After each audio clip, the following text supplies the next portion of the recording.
सलमान खान गोळीबार आणि form हाऊसवरच्या recce प्रकरणात आरोपी सिक्खा कालुया कोर्टात हजर, पोलिसांनी मागितली 14 दिवसांची कोठडी.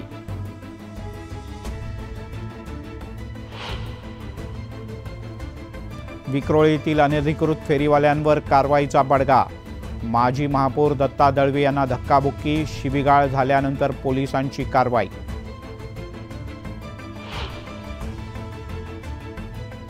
संभाजीनगरमध्ये मनसे आक्रमक, टीव्ही सेंटर परिसरातील मैदान भाडेतत्वावर देण्यास ठाम विरोध.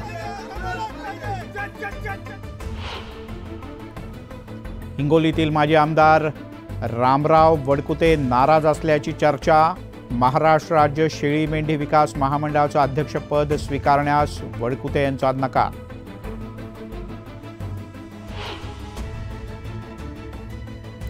शिर्डीत साईबाबांच्या चरणी 5.5 लाख रुपयांचा सोन्याचा ब्रॉच.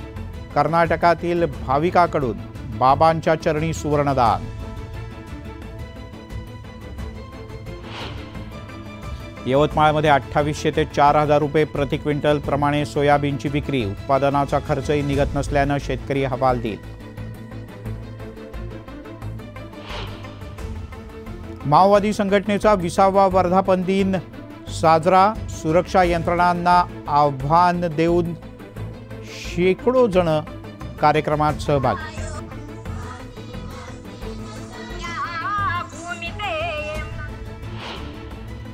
खड्ड्यानं घेतला दुचाकीस्वाराचा जीव. धाराशिवमध्ये दुचाकी खड्ड्यात पडून 22 वर्षीय तरुणाचा मृत्यू. नागरिकांनी अधिकाऱ्यांना विचारला जाब.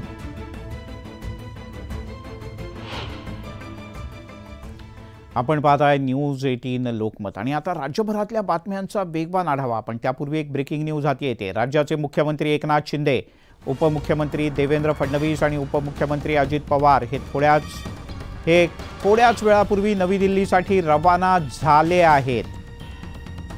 एकनाथ शिंदे, देवेंद्र फडणवीस आणि अजित पवार हे तिघही नवी दिल्लीकरता रवाना झाले आहेत. दिल्लीत भाजपचे दिग्गज नेते अमित शहा यांच्यासोबत या तिघांची बैठक होणार आहे आणि आजच जागा वाटपावर अंतिम शिक्कामोर्तब होईल असं कळतं. महायुतीतल्या जागा वाटपाचा तिढा अमित शहा सोडवणार आहेत. जागा वाटपावरच्या चर्चेसाठी महायुतीचे हे तीनही नेते थोड्याच वेळापूर्वी मुंबईतून नवी दिल्लीसाठी रवाना झाले आहेत.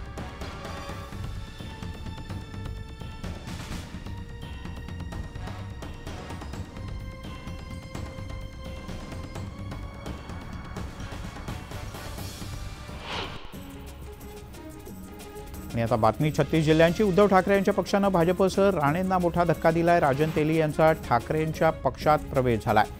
तर राज्यात महाविकास आघाडीचं सरकार येणार असून इतरही अनेक जण पक्षात प्रवेश करतील असा विश्वास उद्धव ठाकरे यांनी व्यक्त केला. सांगोल्यातील राष्ट्रवादीच्या दीपक साळुंखे यांनी हाती मशाल घेतली आहे. दीपक साळुंखे यांनी मातोश्रीवर जात ठाकरे यांच्या उपस्थितीत शिवसेनेत प्रवेश केला. साळुंखे यांना सांगोल्यातून उमेदवारी जाहीर करण्यात आली. मशाल कशी पेटवायची आणि कोणाला चटके द्यायचे तुम्हाला ठरवायचं आहे असं आवाहन उद्धव ठाकरे यांनी कार्यकर्त्यांना केलं. सांगोल्याच्या गद्दार आमदाराला धडा शिकवायचा आहे असं म्हणत ठाकरे यांनी शहाजीबापू पाटील यांच्यावर जोरदार टीका केली. ठाकरे गट आणि काँग्रेसमध्ये जागा वाटपावरून प्रचंड वाद झाला. जर नाना पटोले आघाडीच्या जागा वाटपासाठी उपस्थित असतील तर ठाकरे गटाचे नेते हजर राहणार नाही अशी टोकाची भूमिका शिवसेनेनं घेतली आहे. पटोले यांच्या या अडमुठेपणामुळे जागा वाटप रखडल्याचा ठाकरे गटाचा आरोप आहे. उद्यापर्यंत महाविकास आघाडीचं जागा वाटप पूर्ण होईल अशी माहिती उद्धव ठाकरे यांनी दिली. तर तुटेपर्यंत कोणीही ताणू नये असं महत्त्वपूर्ण विधान त्यांनी केलं आहे. भाजपकडून मतदार याद्यांमधून अनेक नावं वगळण्याचे आदेश देण्यात आल्याचा आरोप नाना पटोले यांनी केला. पटोले यांनी बुलढाण्याच्या तेल्हारा गावातील सरपंचाचा एक व्हिडिओ दाखवला. निवडणुकीतील हेरगिरी लज्जास्पद असल्याचं पटोले म्हणाले. मतदार यादीमधून नावं गहाळ होण्यामागे शिंदे आणि फडणवीसांचा थेट हात असल्याचा आरोप सुद्धा पटोले यांनी केला. हिम्मत असेल तर समोरून येऊन लढा. भाजप रडीचा डाव खेळून जिंकण्याचा प्रयत्न करत असल्याचा घणाघात पटोले यांनी केला. येणाऱ्या विधानसभेत महाराष्ट्रातली जनता 2 वर्षात केलेल्या कामांची महायुतीला पोचपावती देईल असा विश्वास मुख्यमंत्री एकनाथ शिंदे यांनी व्यक्त केला. महायुतीच्या जागा वाटपाची चर्चा अंतिम टप्प्यात असून 2 दिवसात यादीच जाहीर करू, असं मुख्यमंत्री शिंदे यांनी स्पष्ट केलंय. विधानसभेसाठी मनसेनं पुण्यात जोरदार मोर्चे बांधणी सुरू केली. मनसे पुण्यात एकूण 5 जागा लढवणार असल्याची माहिती सूत्रांनी दिली. तर रविवारच्या दौऱ्यात राज ठाकरे अंतिम निर्णय घेणार आहेत. 90% जागांवर महायुतीत एकमत झालंय. 10% जागांवर लवकरच निर्णय घेतला जाईल अशी माहिती भाजपचे प्रदेशाध्यक्ष चंद्रशेखर बावनकुळे यांनी दिली. उमेदवारी घोषित होण्याच्या आधीच हिंगोलीतील शिवसेनेचे आमदार संतोष बांगर यांनी उमेदवारी अर्ज भरणार असल्याचं जाहीर केलंय. 24 तारखेला दुपारी 12 वाजता आपण अर्ज दाखल करू, असं बांगर यांनी म्हटलंय. अकोल्याच्या मूर्तिजापूरमध्ये भाजपमधील अंतर्गत वाद विकोपाला गेला. विद्यमान आमदार हरीश पिंपळे यांच्या उमेदवारीला भाजपच्या स्थानिक पदाधिकाऱ्यांनी विरोध केलाय.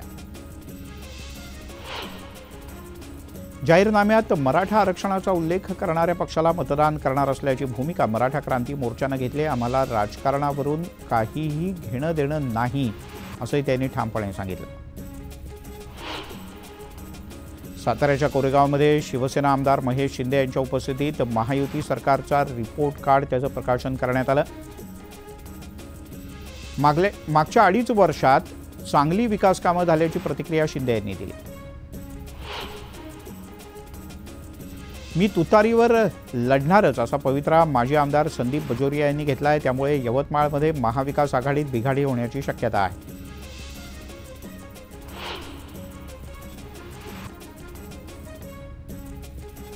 बुलढाण्यातील सिंदखेड राज्याची जागा भाजपला सोडण्यात यावी अशी मागणी भाजपचे प्रवक्ते विनोद वाघ यांनी केली. वाघ यांनी सागर बंगल्यावर देवेंद्र फडणवीस यांची भेट घेऊन त्यांच्याकडे याबद्दल औपचारिक मागणी केली.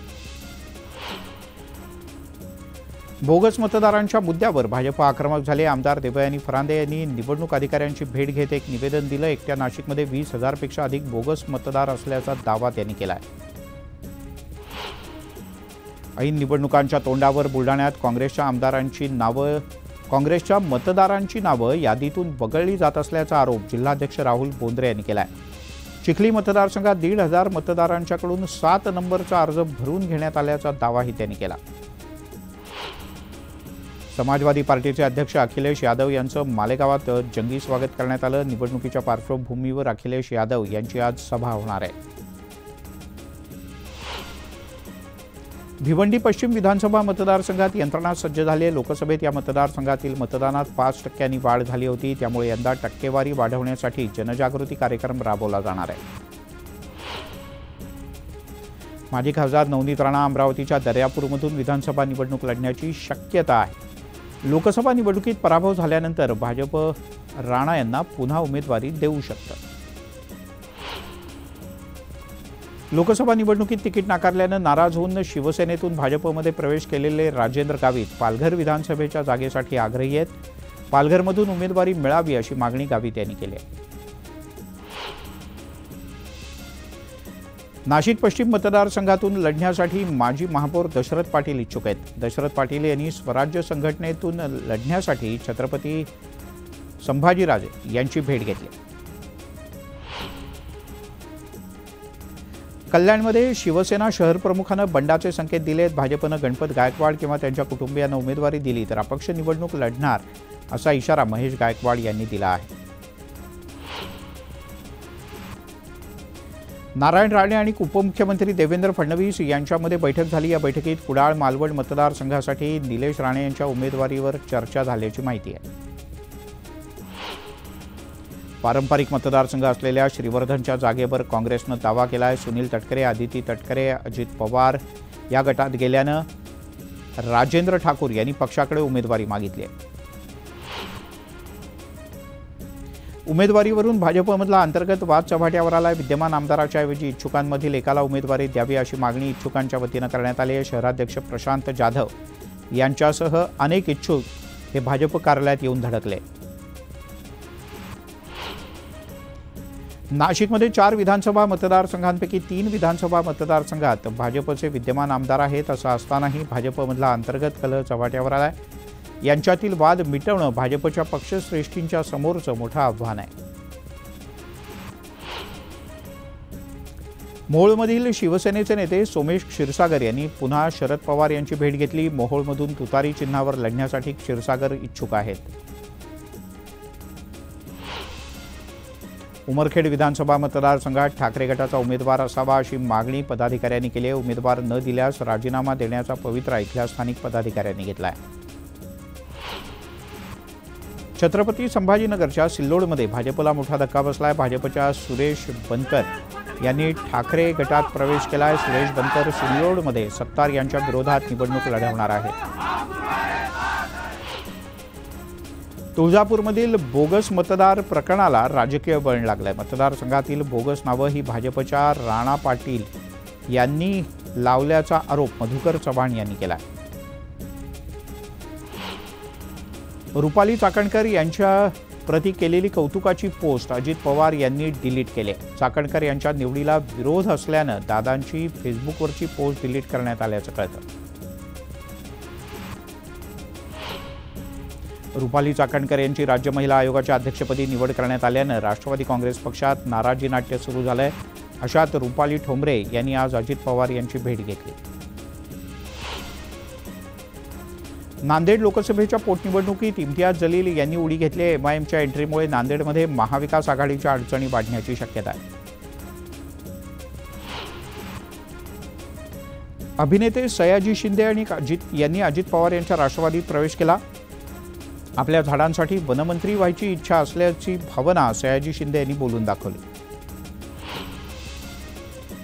खडसे म्हणजे जोक झालाय, सकाळी एक तर संध्याकाळी दुसऱ्या पक्षात, अशी खोचक टीका आमदार चंद्रकांत पाटील यांनी केली। तर खडसे पक्षाचं नाही कुटुंबाचं काम करतात असा टोलाही त्यांनी लगावला। हिंगोलीतील माजी आमदार रामराव वडकुते यांनी महाराष्ट्र राज्य शेळी आणि मेंढी विकास महामंडळाचं अध्यक्षपद स्वीकारण्यास नकार दिला आहे। त्यामुळे वडकुते हे नाराज असल्याची मोठी चर्चा आहे। मुख्यमंत्री शिंदे यांच्या साताऱ्यातील दरे गावात ते आज होते। यावेळेला त्यांनी गायींच्या गोठ्यात जाऊन गायींना चारा घातला आणि त्यांच्याप्रती प्रेम व्यक्त केलं।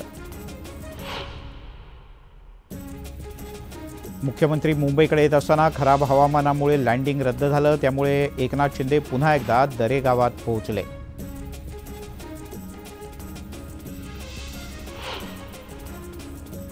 यासोबतच बुलेटिनमध्ये घेऊयात एक छोटासा ब्रेक, लगेचच परत येतो।